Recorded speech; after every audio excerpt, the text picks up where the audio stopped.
आपस में मतभेद क्रिएट करने का काम ये सरकार कर रही है और किसी तरह मुस्लिम कब्रिस्तान, ईदगाह, मस्जिदें, मदरसे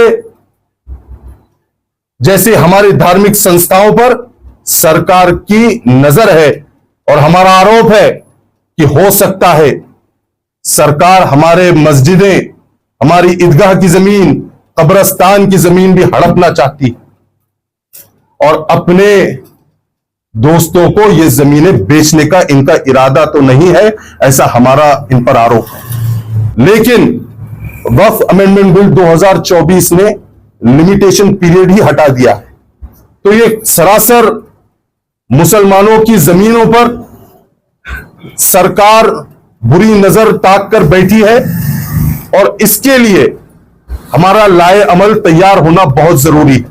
अवाम से अपील कर रहे हैं कि आप सब खास तौर से इस वक्फ अमेंडमेंट बिल 2024 का विरोध करिए। रामगिरी हमारे नबी करीम मोहम्मद सल्लल्लाहु अलैहि वसल्लम पर अपशब्द कहता है, गलत सलत कहता है। हमारी सरकार को चेतावनी है कि हम सब बर्दाश्त कर सकते हैं, लेकिन हमारे नबी करीम मोहम्मद सल्लल्लाहु अलैहि वसल्लम पर कोई भी अगर बेहुरमती करेगा तो वो बर्दाश्त नहीं किया जाएगा। उन्हीं का एक टट्टू छोटा नितेश राणे भी कहता है कि मुसलमानों को हम घुसकर मारेंगे।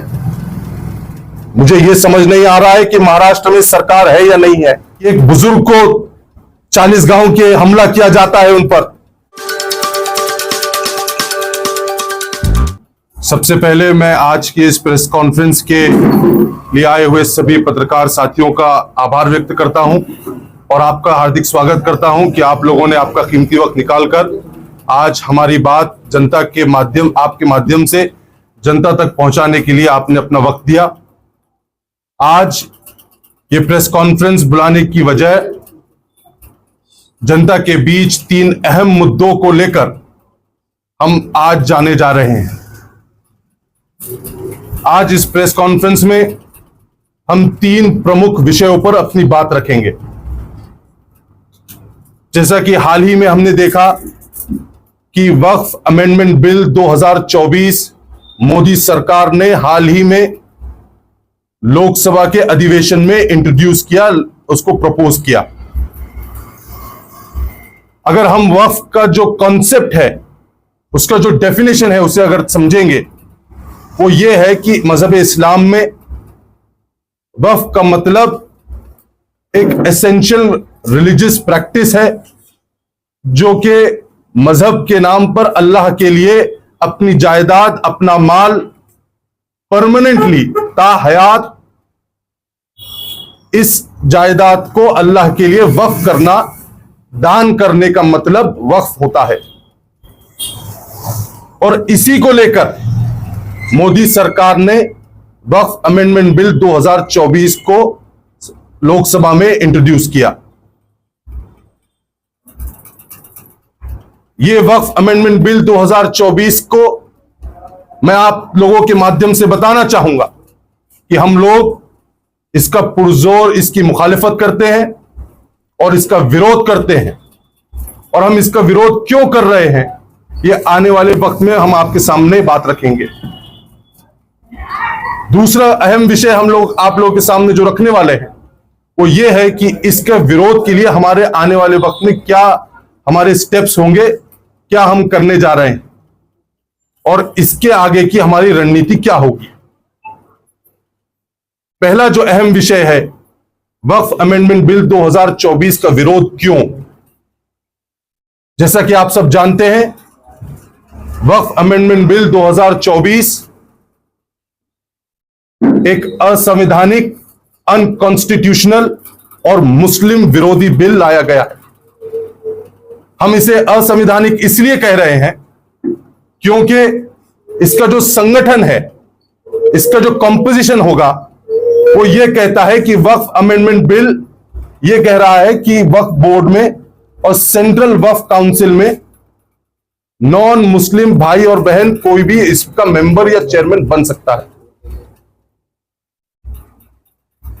ये सरासर article 16 sub clause 5 Indian constitution के विरोध में है।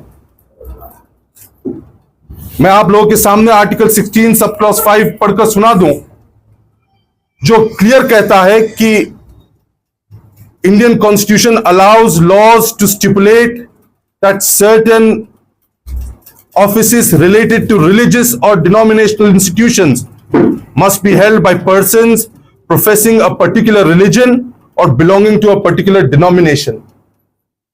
इसका खुला मतलब यह है कि कोई भी धार्मिक संस्था में उसी धर्म के लोग उसके मेंबर होना चाहिए, लेकिन यह बिल दूसरे समाज के लोगों को मेंबर या चेयरमैन बनाकर संविधान का विरोध करता है, संविधान के इस अनुच्छेद 16 सब क्लॉज 5 का उल्लंघन करता है। अगर हम पूरे देश में देखेंगे, जितने धार्मिक संस्थाएं हैं, ये तमाम धार्मिक संस्थाओं में, चाहे आप तमिलनाडु, कर्नाटका, पंजाब, हरियाणा, इन तमाम जगहों पर अगर आप देखेंगे, हिंदू एंडाउमेंट जो ट्रस्ट है, सिख एंडाउमेंट ट्रस्ट है, या हमारे हिंदू भाइयों की जितने जो 4 अहम धाम है, चारों धामों में यह खुले तौर पर कहा गया कि किसी भी दूसरे समाज का व्यक्ति इसका सदस्य, इसका चेयरमैन नहीं हो सकता। यह बात सही भी है, लेकिन यह सिर्फ मुसलमानों के साथ नाइंसाफी क्यों कि हमारे वक्फ बोर्ड में हमारे लिए वक्फ काउंसिल बनाई जाती है। यह हमारा धार्मिक मामला है, यह हमारा मुस्लिम पर्सनल लॉ का मामला है, लेकिन उसके बावजूद हमारे वक्फ बोर्ड में यह कहते हैं कि नॉन मुस्लिम भी आपका मेंबर या आपका चेयरमैन होगा। यह सरासर संविधान के विरोध में सिर्फ आर्टिकल 16 का ही खिलाफ नहीं हो रहा है, बल्कि आर्टिकल 25 का भी उल्लंघन हो रहा है। आर्टिकल 25 का उल्लंघन किस तरह होता है? आर्टिकल 25 कहता है कि हर व्यक्ति, हर नागरिक को अधिकार है अपने धर्म को मानते हुए उस पर चलने का, उसका प्रचार करने का, प्रसार करने का। जब हमारा धर्म हमें इजाजत देता है कि हम हमारी नमाज, रोजा, ज़कात, हमारा दान, जो कुछ है अल्लाह के लिए, अगर कोई जमीन जायदाद वक्फ करते हैं तो यह हमारे मजहबी मामला है, इसमें सरकार दखलंदाजी नहीं कर सकती। उसी तरीके से आर्टिकल 26 का भी इसमें उल्लंघन हो रहा है। आर्टिकल 26 क्लियर कहता है कि कोई भी धार्मिक संस्था पर उसी समाज के लोग वहां पर बैठेंगे और उसी को वो लोग मैनेज करेंगे। तो हमने जिस तरह आप लोगों के सामने बताया कि यह असंवैधानिक है, और दूसरी वजह हम इसका विरोध जो कर रहे हैं वो यह है कि समाज में इससे जो सामाजिक सलोखा है वो बिगड़ जाएगा। आपस में मतभेद क्रिएट करने का काम ये सरकार कर रही है, और किसी तरह मुस्लिम कब्रिस्तान, ईदगाह, मस्जिदें, मदरसे जैसे हमारी धार्मिक संस्थाओं पर सरकार की नजर है, और हमारा आरोप है कि हो सकता है सरकार हमारे मस्जिदें, हमारी ईदगाह की जमीन, कब्रिस्तान की जमीन भी हड़पना चाहती है, और अपने दोस्तों को ये जमीनें बेचने का इनका इरादा तो नहीं है, ऐसा हमारा इन पर आरोप है। इसी के साथ साथ हमारा जो तीसरा कारण है इसका विरोध का, वो ये है कि सरकार कलेक्टर को ज्यादा पावर देती है इस बिल के माध्यम से, और कलेक्टर को अधिकार होगा कि मुसलमानों की वक्फ की जायदाद मुसलमानों की है, वक्फ की है या नहीं है, ये डिसाइड करने का अधिकार वक्फ ट्राइब्यूनल को कम कर ये कलेक्टर को देने का काम कर रहे हैं। वक्फ का जो पूरा संगठन है उसे डाइल्यूट करके, उसे खत्म करके मुस्लिम पर्सनल लॉ बोर्ड में मदाखलत करने का काम ये सरकार कर रही है। इसकी हम कड़ी निंदा करते हैं और कड़ा विरोध करते हैं। एक आखिरी अहम बात जो अब तक बहुत लोगों के सामने नहीं आई वक्फ अमेंडमेंट बिल के बारे में, वो ये है कि वक्फ अमेंडमेंट बिल सरकार ने जब कोई भी लीगल डिस्प्यूट खड़ी होती है तो उसे एक टाइम फ्रेम रहता है आपको कोर्ट में जाने का, 3 साल के अंदर, 6 महीने के अंदर, 12 साल के अंदर, 9 साल के अंदर। लेकिन वक्फ अमेंडमेंट बिल 2024 ने लिमिटेशन पीरियड ही हटा दिया है। अगर आपकी 100 साल पुरानी वक्फ की कोई ईदगाह की जमीन होगी तो वो 100 साल पुरानी की हुई वक्फ की जमीन को कोई भी आदमी आज उठकर कहेगा कि ये हमारी जगह है, इस पर स्टे दे दीजिए, इसका यूजेज बंद हो जाए। तो ये सरासर मुसलमानों की जमीनों पर सरकार बुरी नजर ताक कर बैठी है और इसके लिए हमारा लाए अमल तैयार होना बहुत जरूरी है। हम आप लोगों के माध्यम से अवाम से अपील कर रहे हैं कि आप सब खास तौर से इस वक्फ अमेंडमेंट बिल 2024 का विरोध करिए और इसका विरोध करने के लिए अलग अलग माध्यम है। सरकार ने 30 अगस्त 2024 को एक नोटिफिकेशन निकाला, एक एडवर्टीजमेंट निकाला जिसमें उन्होंने पूरे क्लियर एक सजेशन मांगे, ऑब्जेक्शन मंगवाए। लेकिन अफसोस की बात यह है कि ऑब्जेक्शंस की तादाद बहुत कम है।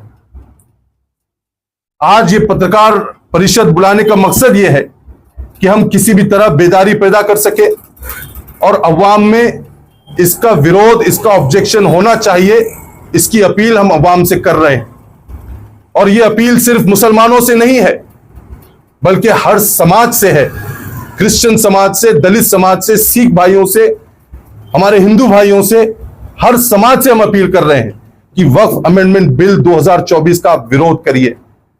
इसका मुख्य कारण यह है कि अगर आप इस बिल का विरोध आज नहीं करेंगे तो आज मुसलमानों की बारी है, कल सिख भाइयों की गुरुद्वारों की जमीन पर सरकार नजर ताकेगी, फिर उसके बाद हमारे हिंदू भाइयों के मठों पर इनकी नजर होगी।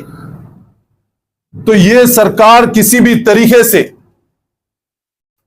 हिटलर शाही के रास्ते पर है और यह चाहते हैं कि धार्मिक संस्थाओं की जो जमीनें हैं उसे रेगुलेट कर उस पर कब्जा कर ले और अपने दोस्तों को इसे प्राइवेटाइज कर बेच दे।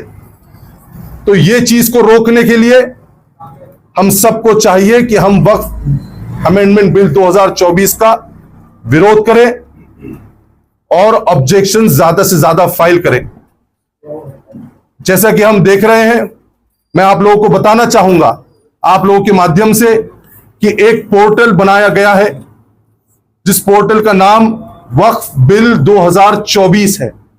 मैं आपको इसे किस तरह ऑपरेट करते हैं मैं आपके सभी व्यूअर्स को बताना चाहूंगा कि देखिए, आप इस पर वक्फ WAQFBILL2024 टाइप करिए और इस वेबसाइट पर जाइए। इस वेबसाइट पर आपको सिर्फ अपना नाम दर्ज करना है। पूरा टेम्पलेट लोगों ने तैयार कर रखा है। अपना नाम दर्ज करने के बाद सेंड ईमेल करिए और जब आप सेंड ईमेल के टैब को खोलेंगे तो आपको ईमेल डायरेक्ट बताएगा जॉइंट पार्लियामेंट्री कमेटी सांसद के इस ईमेल पर आपको अपना ईमेल, अपना ऑब्जेक्शन दर्ज करना है और इस पोर्टल का ज्यादा से ज्यादा इस्तेमाल हम सबको करने की जरूरत है। और अपना ऑब्जेक्शन आपको सेंड बटन दबाकर यहां पर दर्ज करना पड़ेगा। और ये जब आप करेंगे तो जिस तरह आपने लोकसभा इलेक्शन में हमने देखा कि हिंदुस्तान की जनता ने मोदी सरकार को कमजोर किया और अपोजिशन को मजबूत करने का काम किया। और यही वजह है कि जब लोकसभा में यह विधेयक सामने आया तो अपोजिशन स्ट्रांग था, इसीलिए उसकी कड़ी निंदा हुई, उस पर डिबेट हुई और इंडिया अलायंस के जितने सांसदों ने इसका विरोध जो पुरजोर आक्रामकता के साथ किया, इसीलिए यह जॉइंट पार्लियामेंट्री कमेटी को इसे रिव्यू के लिए भेजा गया। अगर अपोजिशन कमजोर होता तो जिस तरह पुराने अब तक बिल मोदी सरकार ने 10 साल में निकाले, शायद यह भी काला कानून पास हो जाता। इसीलिए मैं हिंदुस्तान में जो इंडिया अलायंस के तमाम घटक दल हैं, तमाम लोगों का शुक्रिया अदा करता हूं, उनका आभार व्यक्त करता हूं कि उन्होंने इस विधेयक का, इस बिल का आक्रामकता के साथ विरोध किया। इसी के साथ साथ आप लोगों को मैं बताता चलूं कि हमारी बातचीत जितने स्टेक होल्डर्स हैं, लॉयर्स की टीम, समाज के हमारे जितने जिम्मेदारान हैं, उनसे बातचीत हो रही है। और आने वाले वक्त में हमारी उम्मीद है कि जॉइंट पार्लियामेंट्री कमेटी जो पार्लियामेंट की रहेगी, वो आने वाले वक्त में इस बिल को विड्रॉ करवाएगी सरकार से। और यदि ये बिल विड्रॉ नहीं होता है, यदि ये बिल विड्रॉ नहीं होता है, तो हम देखेंगे अपनी स्ट्रैटेजी कुछ इस तरह होगी कि हम सबसे मशवरा कर खास तौर से all India Muslim personal law board के जिम्मेदारान से रहनुमाई लेकर मैंने ये तय किया हूं, अगर ये बिल पास होता है गलती से, तो इसके लिए सुप्रीम कोर्ट जाने की भी मेरी खुद की तैयारी रहेगी। और मुझे उम्मीद है इंशाअल्लाह कि संवैधानिक प्रावधान के माध्यम से यह बिल टिक नहीं पाएगा, कॉन्स्टिट्यूशनली ये सक्सेसफुल नहीं होगा और हिंदुस्तान की अदलिया इस बिल को रोकने का काम करेगी। मैं आप लोगों को आखिरी में बताता चलूं कि बहुत जल्द हम दिल्ली का दौरा निकालने वाले हैं और दिल्ली जाकर जितने सेकुलर जहन के लीडरान, चाहे वो राहुल गांधी जी हो, खरगे साहब हो, शरद पवार साहब हो, और खास तौर से चंद्रबाबू नायडू साहब, नीतीश कुमार जी और जितने प्रमुख घटक दल हैं, इन लोगों के पास जाकर हम इनसे अपील करेंगे कि आप लोग, अखिलेश यादव साहब हो, तेजस्वी भाई हो, चिराग पासवान जी हो, ममता बनर्जी जी हो, जो कोई भी सेकुलरिज्म में विश्वास रखता है, उनके पास हम जाएंगे और उनसे अपील करेंगे कि वक्फ अमेंडमेंट बिल किसी भी तरह पास नहीं होना चाहिए। क्योंकि यह सिर्फ मुसलमानों का मसला नहीं है, यह हर समाज का आने वाले भविष्य में मसला बनेगा। इसीलिए हमारी आप सबसे अपील है, जनता से अपील है कि इसका विरोध करिए। इसका विरोध आप ईमेल के द्वारा कर सकते हैं, जिस तरह मैंने बताया, आप लेटर लिख सकते हैं, उसका एड्रेस वेबसाइट पर है, वो भी हम आपको प्रोवाइड कर देंगे। इसी के साथ साथ आप फैक्स भी कर सकते हैं और वक्त पड़ने पर लोकशाही मार्ग से अमनो अमान के साथ सड़क पर भी आंदोलन खड़ा करने की आवश्यकता पड़ी तो हम वो भी करने के लिए तैयार रहेंगे। हम लोगों ने 4 जून 2024 को देश में जो लोकसभा के रिजल्ट आए, उसके बाद से देश की फिजा बदल चुकी है। और जो सरकार आज बैठी हुई है, ये मोदी सरकार, ये फासिस्ट ताकतें, ये बौखलाई हुई है और आने वाली विधानसभा की तैयारी में ये लगकर वक्फ अमेंडमेंट बिल जैसे कानूनों को लाकर सिर्फ यही कानून नहीं लाया जा रहा है, बल्कि ऐसे एलिमेंट, ऐसी पॉलिसीज, ऐसे स्टेटमेंट लगाए जा रहे हैं जिसके जरिए समाज में हिंदू मुस्लिम एकता को धक्का लगे। हाल ही में हमने देखा, इसी का एक उदाहरण, एक भोंदू बाबा रामगिरी हमारे नबी करीम मोहम्मद सल्लल्लाहु अलैहि वसल्लम पर अपशब्द कहता है, गलत सलत कहता है।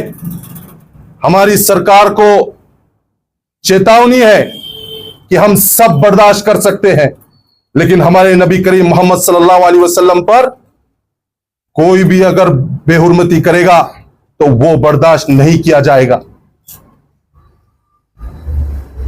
मुसलमान ही नहीं बल्कि हर समाज मोहम्मद सल्लल्लाहु अलैहि वसल्लम की इज्जत करता है, और आप इस तरह बात करके सिर्फ मुसलमानों के ही दिल को ठेस नहीं पहुंचा रहे, बल्कि हिंदुस्तान की जो एकता अखंडता है उसको ठेस पहुंचाने का काम कर रहे हैं।